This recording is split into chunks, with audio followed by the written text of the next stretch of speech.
nimanka argagixisada ah ee dhiigmiiratada ah ee go'aankoodu yahay baabi'inta iyo laynta dabargoynta dadka Soomaaliyeed boobka iyo dhaca ay ku hayaan hantidooda banaysashada dhiigooda iyo maalkooda in aanay haysan gacan aan adinka ahayn oo ka dul qaadaysa dagaalka shabaab lagula jiro hal wada kaliya noo furan wada labaad ma jirto ma dhacayso mana jiri doonto inaan layno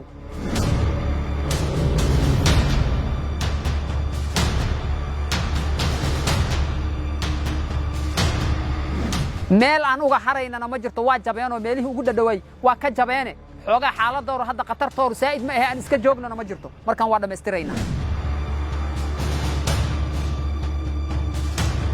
nimanka argagixisada ee aan dagaalka kula jirno waa jabeen ilaahay wuu jabiyay ciidanka xooga dalka Soomaaliyeed ee aad baartiga ka tihiin maanta wuxuu dagaal adag kula jiraa nimanka argagixisada waa ka adagnahay waa ka adkaanay waana ogeyn inaan ka adagnahay